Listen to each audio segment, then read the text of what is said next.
BBMP ವ್ಯಾಪ್ತಿಯಲ್ಲಿ A ಮತ್ತು B ಖಾತೆವನ್ನ ಪಡೆದುಕೊಳ್ಳಲು ಪಾಲಿಕೆ ಹೊಸ ನಿಯಮವನ್ನ ಜಾರಿ ಮಾಡಿದೆ. ಇನ್ನು ಮುಂದೆ ಎ ಮತ್ತು ಬಿ ಖಾತೆಗಳ ನೋಂದಣಿಯನ್ನ ಸಕ್ಷಮ ಪ್ರಾಧಿಕಾರ ಅಂದ್ರೆ ಕಂಪ್ಲೇಂಟ್ ಪ್ಲಾನಿಂಗ್ ಅಥಾರಿಟಿಯ ಅನುಮೋದನೆ ಇಲ್ಲದೆ ನೋಂದಣಿ ಮಾಡದಂತೆ ಸೂಚನೆಯನ್ನ ನೀಡಲಾಗಿದೆ. ಹೌದು, ಕೃಷಿ ಭೂಮಿಯನ್ನ ಕೃಷಿಯೇತರ ಉದ್ದೇಶಕ್ಕೆ ಪರಿವರ್ತಿಸಲಾದಂತಹ ಯಾವುದೇ ಖಾಲಿ ಜಮೀನನ್ನ ಬಿಬಿಎಂಪಿ ಎ ಖಾತಾ ಅಥವಾ ಬಿ ಖಾತಾವಾಗಿ ಪರಿವರ್ತಿಸುವಂತಿಲ್ಲ.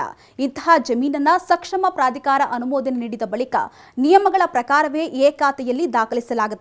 ಸದ್ಯ ಸಕ್ಷಮ ಪ್ರಾಧಿಕಾರದ ಅನುಮೋದನೆಯೊಂದಿಗೆ ನಿರ್ಮಿಸಿ ಓಸಿ ಪಡೆಯಲಾದಂತಹ ಏಕ ಘಟಕ ಅಥವಾ ಬಹು ಘಟಕಗಳ ಕಟ್ಟಡದಲ್ಲಿನ ಪ್ರತಿ ಘಟಕವನ್ನ ಎ ಖಾತೆಯಲ್ಲಿ ಉಳಿಸಿಕೊಳ್ಳಲಾಗುತ್ತೆ. ಇನ್ನು ಸಕ್ಷಮ ಪ್ರಾಧಿಕಾರದ ಅನುಮೋದನೆ ಇಲ್ಲದೆ ಕಟ್ಟಿರತಕ್ಕಂತಹ ಎ ಮತ್ತು ಬಿ ಖಾತಾದಲ್ಲಿರುವಂತಹ ಜಾಗದಲ್ಲಿ ನಿರ್ಮಿಸಿರುವಂತಹ ಕಟ್ಟಡಗಳಿಗೆ ಕಳೆದ ವರ್ಷ ಸೆಪ್ಟೆಂಬರ್ ತಿಂಗಳ 30ರ ಒಳಗೆ ಬೆಸ್ಕಾಂನ ವಿದ್ಯುತ್ ಸಂಪರ್ಕ, ಜಲಮಂಡಳಿಯ ನೀರಿನ ಸಂಪರ್ಕವನ್ನ ಪಡೆದಿದ್ದಲ್ಲಿ ಅವುಗಳಿಗೆ ಬಿ ಖಾತಾವನ್ನ ನೀಡಬಹುದು ಅಂತ ಬಿಬಿಎಂಪಿ ಸುತ್ತೋಲೆಯನ್ನ ಹೊರಡಿಸಿದೆ. ಇನ್ನು ಹೊಸದಾಗಿ ಹೊರಡಿಸಿರ್ತಕ್ಕಂತಹ ಸುತ್ತೋಲೆಗೆ ವಿರುದ್ಧವಾಗಿ ಪಾಲಿಕೆಯಲ್ಲಿ ಬಾಕಿ ಉಳಿದಿರತಕ್ಕಂತಹ ಎಲ್ಲಾ ಅರ್ಜಿಗಳನ್ನ ರದ್ದು ಮಾಡಲಾಗ್ತಾ ಇದೆ.